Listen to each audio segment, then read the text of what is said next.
Mysuru Pak laddu Bundi mixer ಉತ್ಪಾದನಾ ಘಟಕವನ್ನು ಸ್ಥಾಪಿಸುವ ನಮ್ಮ ಮಾರ್ಗದರ್ಶಿಗೆ ಸ್ವಾಗತ. ಈ ವಿಡಿಯೋದಲ್ಲಿ ನಾವು ಅಗತ್ಯವಿರುವ ಆರಂಭಿಕ ಹೂಡಿಕೆಯನ್ನು 2 ವರ್ಗಗಳಾಗಿ ವಿಂಗಡಿಸುತ್ತೇವೆ: ಸ್ಥಿರ ಬಂಡವಾಳ ಮತ್ತು ಕಾರ್ಯನಿರತ ಬಂಡವಾಳ. ಮೊದಲು ಸ್ಥಿರ ಬಂಡವಾಳದ ಬಗ್ಗೆ ಮಾತನಾಡೋಣ. ಸಣ್ಣ ಗಾತ್ರದ ಘಟಕಕ್ಕೆ ನಿಮಗೆ 2,40,000 ರೂಪಾಯಿಗಳ ಸ್ಥಿರ ಬಂಡವಾಳದ ಅಗತ್ಯವಿರುತ್ತದೆ. ಮಧ್ಯಮ ಗಾತ್ರದ ಘಟಕಕ್ಕೆ ನಿಮಗೆ 6 ಲಕ್ಷ ರೂಪಾಯಿಗಳ ಸ್ಥಿರ ಬಂಡವಾಳದ ಅಗತ್ಯವಿರುತ್ತದೆ. ಇದು ಕಟ್ಟಡ, ಯಂತ್ರೋಪಕರಣಗಳು ಮತ್ತು ಸಲಕರಣೆಗಳಂತಹ ದೀರ್ಘಾವಧಿಯ ಸ್ವತ್ತುಗಳಲ್ಲಿನ ಹೂಡಿಕೆಯನ್ನು ಒಳಗೊಂಡಿದೆ.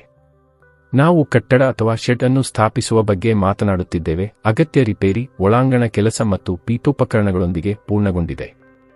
ನೆನಪಿಡಿ, ನಾವು ಈಗಾಗಲೇ ಹಿಂದಿನ ವಿಡಿಯೋದಲ್ಲಿ ಯಂತ್ರೋಪಕರಣಗಳು ಮತ್ತು ಉಪಕರಣಗಳ ಬಗ್ಗೆ ಚರ್ಚಿಸಿದ್ದೇವೆ.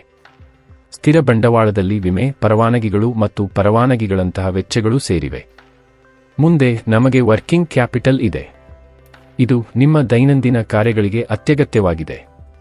ಇದು ಕೈಯಲ್ಲಿದ್ದ ನಗದು, ಸುಮಾರು 5 ದಿನಗಳ ದಾಸ್ತಾನುಗಳನ್ನು ಒಳಗೊಂಡಿರುತ್ತದೆ.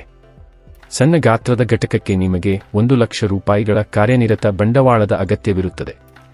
ಮಧ್ಯಮ ಗಾತ್ರದ ಘಟಕಕ್ಕೆ ನಿಮಗೆ 1 ಲಕ್ಷ ರೂಪಾಯಿಗಳ ಕಾರ್ಯನಿರತ ಬಂಡವಾಳದ ಅಗತ್ಯವಿರುತ್ತದೆ.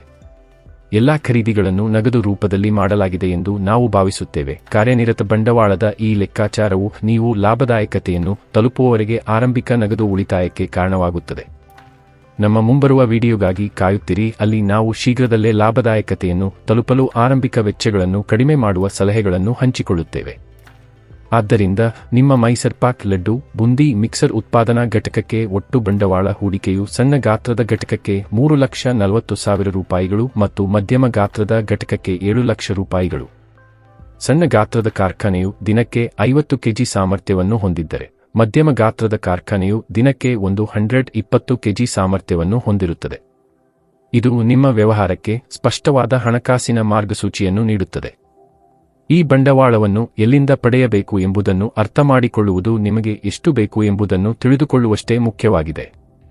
ಸ್ಥಿರ ಬಂಡವಾಳ ಮತ್ತು ಕಾರ್ಯನಿರತ ಬಂಡವಾಳವು ವಿಭಿನ್ನ ಪಾತ್ರಗಳನ್ನು ಹೊಂದಿವೆ, ಆದ್ದರಿಂದ ಅವುಗಳ ಮೂಲಗಳು ವಿಭಿನ್ನವಾಗಿರಬೇಕು. ಸ್ಥಿರ ಬಂಡವಾಳವನ್ನು ಸ್ಥಾವರ ಮತ್ತು ಯಂತ್ರೋಪಕರಣಗಳಂತಹ ನಿಮ್ಮ ವ್ಯವಹಾರದಲ್ಲಿ ದೀರ್ಘಕಾಲ ಉಳಿಯುವ ಸ್ವತ್ತುಗಳಲ್ಲಿ ಹೂಡಿಕೆ ಮಾಡಲಾಗುತ್ತದೆ.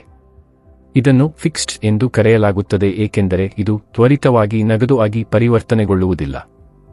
ಸ್ಥಿರ ಬಂಡವಾಳವನ್ನು ಸಂಗ್ರಹಿಸಲು ವೈಯಕ್ತಿಕ ಉಳಿತಾಯ, ಸ್ನೇಹಿತರು ಮತ್ತು ಕುಟುಂಬದವರ ಸಹಾಯ, ಪಾಲುದಾರಿಕೆ ಅಥವಾ ಲಾಭವನ್ನು ಮರುಹೂಡಿಕೆ ಮಾಡುವಂತಹ ತಕ್ಷಣದ ಮರುಪಾವತಿಯ ಅಗತ್ಯವಿಲ್ಲದ ದೀರ್ಘಾವಧಿಯ ತಾಳ್ಮೆಯ ಮೂಲಗಳನ್ನು ಪರಿಗಣಿಸಿ. ಮತ್ತೊಂದೆಡೆ, ಕಾರ್ಯನಿರತ ಬಂಡವಾಳವು ನಿಮ್ಮ ದೈನಂದಿನ ವ್ಯವಹಾರ ಚಟುವಟಿಕೆಗಳ ಜೀವನಾಡಿಯಾಗಿದೆ. ಕಚ್ಚಾ ವಸ್ತುಗಳನ್ನು ಖರೀದಿಸಲು ಮತ್ತು ಕಾರ್ಯಾಚರಣೆಯ ವೆಚ್ಚಗಳನ್ನು ಭರಿಸಲು ನೀವು ಇದನ್ನು ಬಳಸುತ್ತೀರಿ. ಇದನ್ನು ವರ್ಕಿಂಗ್ ಕ್ಯಾಪಿಟಲ್ ಎಂದು ಕರೆಯಲಾಗುತ್ತದೆ ಏಕೆಂದರೆ ಇದು ನಿಮ್ಮ ಮಾರಾಟದ ಚಕ್ರದೊಂದಿಗೆ ಚಲಿಸುತ್ತಲೇ ಇರುತ್ತದೆ. ಇದು 1 ವಾರದಿಂದ 3 ತಿಂಗಳವರೆಗೆ ಇರುತ್ತದೆ. ಇದಕ್ಕೆ ಸೂಕ್ತವಾದ ಮೂಲಗಳು ಅಲ್ಪಾವಧಿಯಿಂದ ಮಧ್ಯಮ ಅವಧಿಯದ್ದಾಗಿರಬಹುದು, ಬಹುಶಃ ಸ್ಥಿರ ಮರುಪಾವತಿಗಳನ್ನು ಒಳಗೊಂಡಿರಬಹುದು.